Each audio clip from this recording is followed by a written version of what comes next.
स्वागत है आपका हमारे YouTube चैनल में जिसका नाम है infinity classes Gorakhpur. So student, इस वीडियो में हम बात करेंगे द्विआधारी संक्रियाएं यानी कि बाइनरी ऑपरेशंस। ठीक है, 1.3 उसका जो भी क्वेश्चन था उसको पहले यानी कि पिछले वीडियो में अच्छे तरीके से बता दिया जा चुका है, यानी कि वो चैप्टर फिनिश हो गया। ठीक, 1.4 उसमें द्विआधारी संक्रियाओं के बेस पे क्वेश्चन दिया हुआ है। ठीक है, तो पहले उसके बारे में देखेंगे, जानेंगे ये है क्या, उसके बाद क्वेश्चन सॉल्व करेंगे। तो जैसे मैंने फलन यानी फंक्शन, रिलेशन, इन सब का एक स्पेशल वीडियो बनाया था, उसी तरीके से इस द्विआधारी संक्रियाएं यानी कि बाइनरी ऑपरेशंस का भी एक स्पेशल इंट्रोडक्शन का वीडियो बनाया जाएगा। ठीक, एकदम अच्छे तरीके से समझाने का मैं प्रयास करूंगी, लेकिन फिर भी अगर आपको कोई दिक्कत हो तो कमेंट बॉक्स में कमेंट कर दीजिएगा। ठीक है, पढ़ते हैं द्विआधारी संक्रियाएं क्या है। ठीक, संक्रिया क्या होती है? संक्रिया का मतलब क्या है? वो एक ऐसी प्रक्रिया होती है ना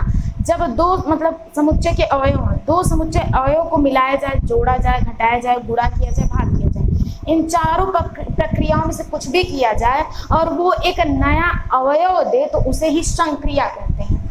द्विआधारी संक्रिया के बारे में कुछ जान लेते हैं, उसके बाद मेन डेफिनेशन पे आएंगे। ठीक, द्विआधारी संक्रियाएं वे संक्रियाएं हैं जिन्हें किसी समुच्चय के दो अवयवों पर करने से प्राप्त अवयव भी उसी समुच्चय से संबंधित हो या संबंध होता हो।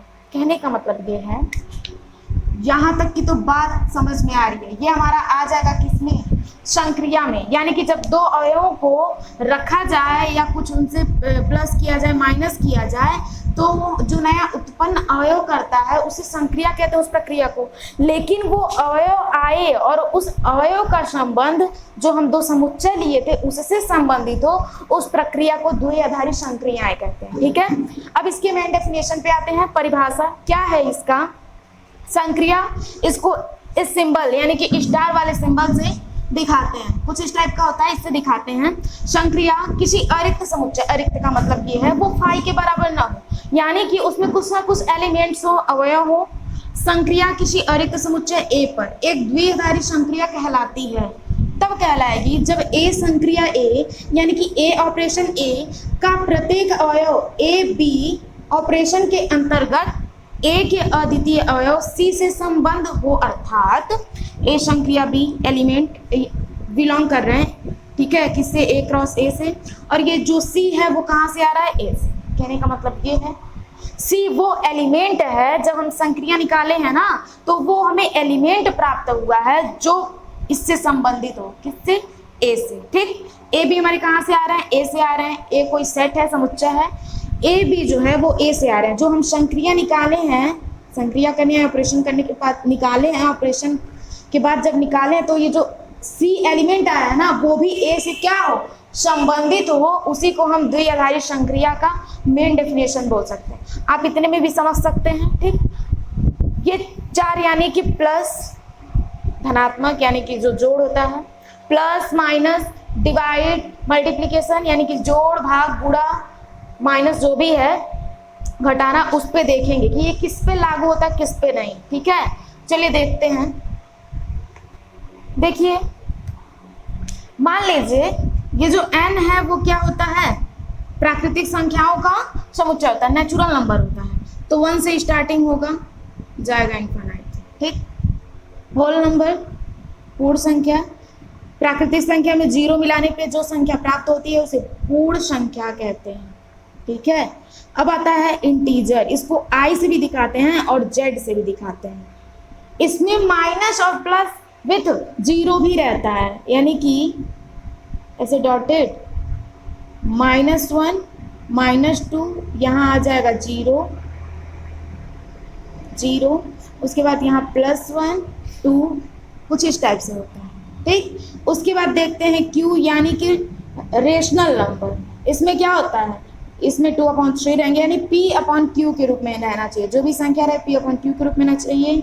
q is not equal to 0, और जो p और q होते हैं ना वो पूर्णांक संख्या के बराबर होते हैं, यानी कि i या z जो भी हो। रेशनल नंबर यानी कि रेशनल नंबर हो गया, रियल नंबर वास्तविक संख्या। इसमें क्या होता है कि ये सारी संख्याएं आती हैं, n भी आएगा, होल नंबर भी आएगा, इंटीजर भी आएगा और ये भी आएगा। ये होते हैं हमारे वास्तविक संख्या है। देखते हैं इन सब पे लागू होता है कि नहीं। नेचुरल नंबर है, ठीक है। क्या करते हैं संक्रिया के आधार पर, अगर यहाँ 1 2 करते हैं तो 2 + 1 कितना आएगा, 3 आएगा, दोनों इक्वल आएंगे। माइनस, ये तो प्लस का हो गया, नेचुरल नंबर में ये प्लस का हो गया। माइनस का देखते हैं, 1 - 2 करते हैं और 2 - 1 करते हैं, तो यहाँ तो -1 आ रहा है और यहाँ 1 आ रहा है, ठीक। यानी कि प्लस क्या है, द्विआधारी संक्रिया है। लेकिन ये जो माइनस है ये द्विआधारी संक्रिया नहीं है, क्योंकि ये आपस में इक्वल नहीं हो रहा है। मल्टीप्लाई का देखते हैं, 1 से 2 में करते हैं, 2 से 1 में करते हैं, ये देगा 2 ही। डिवाइड का देखते हैं, 1 से 2 में और 2 से 1 में, ठीक, ये भी इक्वल नहीं है। यानी कि लिखेंगे नेचुरल नंबर पर या धनात्मक, देखिए धनात्मक यानी कि प्लस और गुणे के लिए या फिर पर द्विआधारी संक्रिया है, पर द्विआधारी संक्रिया है।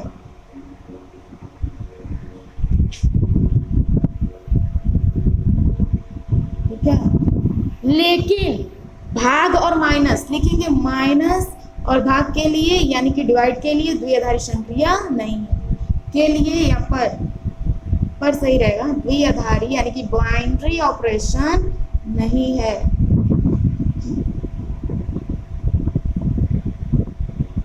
ठीक, ये हो गया आपका नेचुरल नंबर। होल नंबर भी सेम वही होगा, बिकॉज इसमें बस 0 मिला दिया जा रहा है। अब चलते हैं किस पे देख लेते हैं हम लोग, इंटीजर यानी कि आई वाले पे। ये क्या कह रहे हैं, इंटीजर क्या कह रहा है, ठीक, पूर्णांक संख्या क्या कह रही है। प्लस के लिए देखते हैं, ये तो हो गया plus minus multiplication divide. Plus के लिए देखते हैं, अगर यहाँ पे 2/3 है प्लस 1/3 है।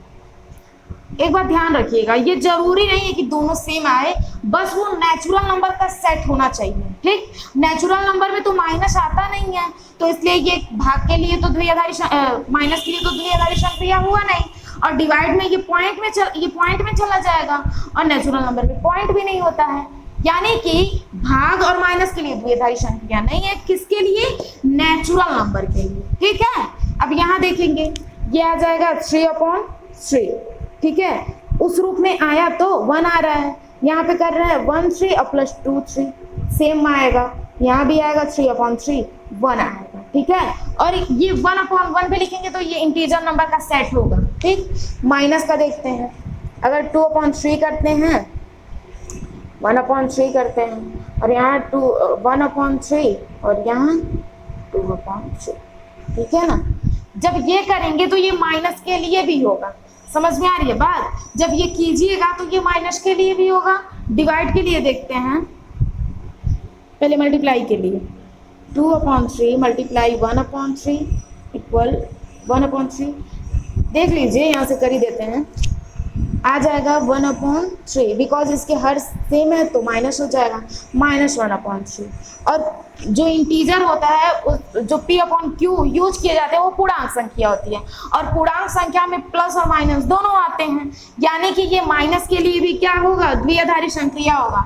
मल्टीप्लाई के लिए देखते हैं तो क्या होगा, यहाँ पे 2/3 आएगा, नहीं 2/3 नहीं, 3 3 9, यानी कि 2/9 आएगा, और यहाँ पे 2/9 आएगा, ठीक है। यानी गुणे के लिए भी हो गया। लेकिन अगर भाग के लिए देखेंगे तो 2/3 डिवाइड कर रहे हैं 1/3 से, 1/3 डिवाइड कर रहे हैं 2/3 से, चेंज होगा, ये ऊपर चले जाएंगे, 2/3 मल्टीप्लाई 3 आ जाएगा, और यहाँ पे 1/3 मल्टीप्लाई 3/2 आ जाएगा, ठीक है। यहाँ से ये कैंसिल हो गया, ये तो 2 आ गया, ठीक, और यहाँ से ये कैंसिल हो गया, 1/2 आ गया। कुछ इस टाइप से आ रहा है, ठीक है ना। जो इंटीजर नंबर है कुछ इस टाइप से आ रहा है, ध्यान दीजिएगा। Integer number, 1 second, integer number में, इंटीजर नंबर है ना, इसमें मिस्टेक हो गया, हम इसको परिमेय संख्या यानी कि रेशनल नंबर मान लिए हैं, इसमें ये सब चीज़ें नहीं आएंगी। 2 मिनट। इंटीजर नंबर है यानी पूर्णांक संख्या, परिमेय संख्या तो क्यों से दिखाते हैं। फिर से करते हैं। प्लस के लिए देखेंगे तो क्या करते हैं, 2 + 1 करते हैं और यहाँ पे 1 + 2 करते हैं तो क्या आएगा, 3 आएगा। और ये क्या है, इंटीजर नंबर का सेट है। माइनस के लिए देखेंगे क्या करते हैं, 2 - 1 कर देते हैं, 1 - 2 कर देते हैं, यहाँ 1 आएगा या -1 आएगा। और इंटीजर नंबर में माइनस होता है, यानी कि भाग के लिए भी सही है। मल्टीप्लाई के लिए देखेंगे अगर तो क्या कर देते हैं, 2 × 1 = 1 × 2, यहाँ आ जाएगा 2, यहाँ 2, और ये इंटीजर नंबर का सेट है। और भाग का अगर देखेंगे 2 से 1 में डिवाइड करा और 1 से 2 में डिवाइड, तो ये जो है ये तो 2 है, सही है, लेकिन 1/2 आ जा रहा है जो कि ये इंटीजर नंबर का सेट नहीं होता है। ठीक है, 1/2 आ रहा है ना, ये इंटीजर नंबर का सेट होता ही नहीं है। यानी कि यहाँ लिख दीजिएगा आप लोग प्लस माइनस मल्टीप्लाई पर द्विआधारी संक्रिया है। क्या है, द्विआधारी संक्रिया है, लेकिन भाग वाले पे नहीं है। लिख देंगे भाग पर द्विआधारी संक्रिया नहीं है, यानी बाइनरी ऑपरेशन नहीं है।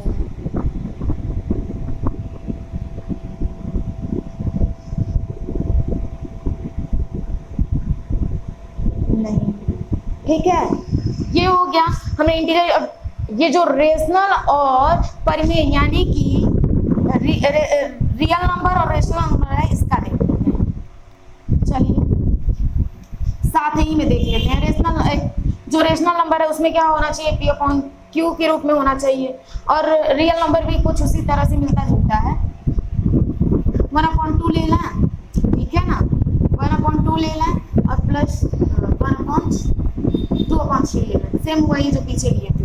यहाँ पे 2/3 है प्लस 1/3, ठीक, आ जाएगा 2/3, और यहाँ पे 3/3 ना, 3/3। तो ये क्या होगा, रियल नंबर भी होगा और रेशनल नंबर भी होगा, दोनों होगा। यानी कि प्लस के लिए ये हो गया। माइनस के लिए देखा जाए क्या समझिएगा, 1/3 है, -2/3 है, यहाँ 2/3 और यहाँ पे -1/3, कुछ इस टाइप का है। -1/2 आएगा और यहाँ पे 1/3 आएगा। तो ये भी क्या होंगे, दोनों रियल नंबर और रेशनल नंबर दोनों होंगे, क्योंकि पूर्णांक संख्या तो आती है ना रेशनल नंबर में। अब देखेंगे मल्टीप्लाई के लिए, चलिए 1/3 मल्टीप्लाई 2/3 और यहाँ पे 2/3 मल्टीप्लाई 1/3 आ जाएगा 2/6, 3 × 9 होता है, सॉरी 2/9, कुछ इस टाइप का आएगा ना। तो ये भी क्या है, रियल नंबर और रेशनल नंबर दोनों हैं। भाग के लिए देखा जाए 1/3 और 2/3, 2/3 बीच में डिवाइड रहेगा 1/3, 1/3 ये मल्टीप्लाई में जाएगा 3/2 आएगा, 2/3 मल्टीप्लाई में जाएगा 3 आएगा, 3 से 3 कैंसिल, 3 से 3 कैंसिल, 1/2 आ गया और यहाँ पे 2 आ रहा है। तो देखिए ये तो रियल नंबर होगा, ठीक है ना, क्या होगा, रियल नंबर भी होगा और रेशनल नंबर भी होगा, यानी कि दोनों के लिए होगा। रेशनल नंबर और रियल नंबर, परिमेय संख्या और अपरिमेय संख्या दोनों होगा। हम देख रहे हैं, यहाँ पे लिख दीजिएगा एक तरीके से, 1 सेकेंड, इसका हम चार्ट बना देते हैं, उससे ज़्यादा क्लियर हो जाएगा। ठीक है, किनारे बना देते हैं कि प्लस का रहेगा, माइनस का रहेगा, मल्टीप्लाई का रहेगा और ये डिवाइड करेगा। नेचुरल नंबर, उसके बाद क्या है, इंटीजर, और ये हो गया आपका परिमेय, और ये रियल नंबर वास्तविक संख्या। इसके लिए सत्य है, इसके लिए नहीं है, इसके लिए सत्य है, इसके लिए नहीं, इसके लिए भी सत्य है, माइनस के लिए भी सत्य है, मल्टीप्लाई के लिए भी सत्य है, इसके लिए नहीं सत्य है, और ये सबके लिए सत्य है, ठीक, ये भी, ठीक है। आप इस तरीके से इसको समझ सकते हैं। अब इतना तो आपको आई होप कि समझ में आया हो, बिकॉज एकदम तोड़ फोड़ करके बताने की कोशिश की है। अब आगे चलते हैं, हम द्विआधारी संक्रियाओं के गुण, कुछ उनके प्रॉपर्टीज के बारे में पढ़ लेते हैं। ठीक है, तो देखिए ये आपका है द्विआधारी संक्रियाओं के गुण। साहचर्य नियम, क्रम विनिमय नियम, हो सकता है आप पीछे पढ़े हो, लगभग पढ़ाया तो गया ही होगा, ठीक है ना, ये सब पढ़ाया गया होगा आप लोगों को, ना याद हो, लेकिन इसमें कुछ अलग तरीके से होगा, कुछ अलग नहीं, हल्का सा डिफरेंट होगा। कह रहा है द्विआधारी संक्रियाओं के गुण, properties of binary operations. First क्या है, क्रम विनिमय गुण। क्रम विनिमय से मतलब क्रम से ही पता चल रहा है, क्रम का विनिमय करना यानी क्रम बदल देना। यहाँ देखिए क्रम दूसरा है, यहाँ दूसरा है। क्रम विनिमय किसी समुच्चय S में, कोई सेट है S से दिखाया गया में द्विआधारी संक्रिया क्रम विनिमय कहलाती है यदि A ऑपरेशन B और B ऑपरेशन A ये दोनों आपस में इक्वल, ठीक। और जो A और B है ये कहाँ से हो, S से। समझ में आ रही है बात, इक्वल तो होंगे ही, और इक्वल हो और A और B जो है S से आ रहे हैं, एंड जो ये AB और BA यानी कि इनकी संक्रिया जोड़ने घटाने से जो भी हमें प्राप्त होगा वो भी क्या हो, S से रिलेट रखता हो, रिलेशन रखता हो, ठीक। अभी आपको हमने बताया क्रम विनिमय नियम पे बिल्कुल यही ऐसे ही लागू होगा, सेम यही रहेगा कंडीशन, ठीक है। क्रम विनिमय पे यही लागू होगा बिल्कुल जैसे मैंने पीछे समझाया। साहचर्य गुण क्या है, यानी कि साहचर्य नियम क्या है, किसी समुच्चय F में द्विआधारी संक्रिया साहचर्य कहलाती है यदि if A operation B bracket बंद हो जाएगा operation C equal A operation bracket में B ऑपरेशन C इक्वल हो, और A B C जो आते हैं वो S से आते हैं। कहने का मतलब ये है कि जो A ऑपरेशन B है वो ऑपरेशन C तथा equal A operation B operation C।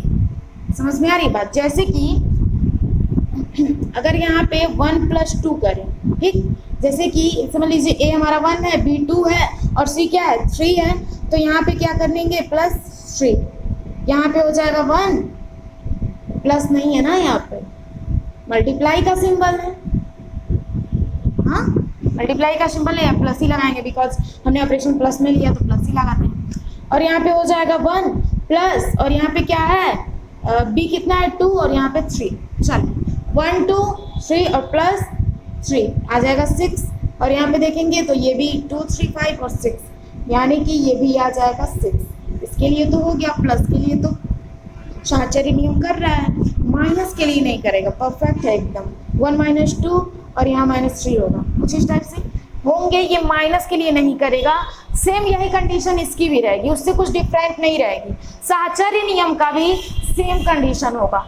Natural number, integer number उसको IZ से दिखाते हैं, रेशनल नंबर और real number and whole number बिल्कुल सेम नेचुरल नंबर की तरीके से होता है, तो उसको मैंने समझाया नहीं है।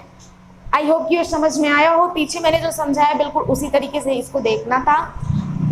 ज्यादा समझ तब में आएगा जब मतलब जैसे कि क्या होता है ना कि समझ लेते हैं, कुछ कुछ ऐसे होते हैं रोल्स फार्मूले कि उनको हम पढ़ तो लेते हैं बिल्कुल एकदम जैसे लगता है ना कि कुछ समझ में नहीं है, लेकिन अगर आप क्वेश्चन उस पर सॉल्व करें तो परफेक्टली तरीके से आपको समझ में आता है। तो इस पर जब हम लोग क्वेश्चन करेंगे तो ज्यादा बेटर से हमारा टॉपिक या फिर कॉन्सेप्ट क्लियर होगा। आगे कुछ और भी टॉपिक्स हैं इसमें, चलिए उसको बताते हैं, ठीक है। तो देखिए ये आपका है क्या, द्विआधारी संक्रिया का तत्समक अवयव, ठीक है। Identity element of binary operation क्या कह रहा है, किसी प्रदत्त द्विआधारी संक्रिया A क्रॉस A से A के लिए एक अवयव E एलिमेंट A यदि इसका अस्तित्व है तत्समक अवयव कहलाता है यदि A संक्रिया E तथा E संक्रिया A ये दोनों A दें। कहने का मतलब ये है, मान लीजिए क्या है, नेचुरल नंबर का के सेट में 1 है, ठीक 1 है, यदि यहाँ पे क्या कर दें हम 3 और 1 तभी हमें 3 मिलेगा, और 1 और 3 करें तभी हमें 3 मिलेगा। यानी कि n हमारा क्या हो 1 क्या हो गया E हो गया। नेचुरल नंबर में धनात्मक संख्या के सापेक्ष ये 1 क्या हो जाएगा, हमारा तत्समक अवयव हो जाएगा, ठीक है। कहने का मतलब ये है कि अगर हम मल्टीप्लाई करें या प्लस करें हमें ये एलिमेंट मिल जाता है, नहीं मल्टीप्लाई करें अगर वही एलिमेंट मिल जाए 3 मिल रहा है तो हमारा क्या हो जाएगा, तत्समक अवयव हो जाएगा, कौन सा 1। अब यदि नेचुरल नंबर का हो गया, इंटीजर का करके चलते हैं, इसको Z से और I से दोनों दिखाते हैं, यानी पूर्णांक संख्या। पूर्णांक संख्या में 0 आता है, यदि 3 + 0 करें तब भी 3 आएगा, और यहाँ पे 3 प्लस 0 प्लस 3 करें तब भी हमारा क्या आएगा, 3 आएगा। यानी कि 0 क्या हो गया, पूर्णांक संख्या, यानी कि z पे ये जो 0 है वो धनात्मक संख्या पर तत्समक अवयव हो गया। ठीक है, अब आते हैं द्विआधारी संक्रिया के अवयव का प्रतिलोम। कह रहा है कोई अवयव ई एलिमेंट ए द्विआधारी संक्रिया ए क्रॉस ए से ए के लिए व्युत्क्रमणीय होता है। व्युत्क्रमणीय का मतलब क्या है, उल्टा। यदि एक ऐसे बी एलिमेंट ए का अस्तित्व है कि एलिमेंट बी इक्वल ई आ रहा है, ठीक है, जहां ई क्या है, द्विआधारी संक्रिया का तत्समक है, अवयव बी ए का प्रतिलोम कहलाता है। नॉर्मल में ए लिखा हुआ है तो इसका व्युत्क्रम क्या होगा, व्युत्क्रम होगा 1/, यानी कि अगर 3 है इसमें क्या कर दें, 3 का व्युत्क्रम क्या होगा, -3 होगा, और यहाँ -3 + 3 होगा। क्या आएगा, इधर भी 0 आएगा, इधर भी 0 आएगा, यानी कि 3 का व्युत्क्रमणीय क्या हो गया, -3 हो गया। ठीक है, आई होप कि ये टॉपिक आपको अच्छे तरीके से क्लियरली समझ में आया हो। अगर फिर भी कोई दिक्कत परेशानी है, डाउट है, या फिर कुछ ऐसे टॉपिक है जो थोड़ा बहुत समझ में ना आया हो तो प्लीज़ कमेंट करके बताइए क्या समझ में आपको नहीं आया है। आज के लिए बस इतना ही, अगले वीडियो में मिलेंगे 1.4 के क्वेश्चन को लेकर के, वहाँ पे सॉल्व किया जाएगा। ठीक है, आज के लिए बस इतना ही, धन्यवाद, टेक केयर, बाय बाय।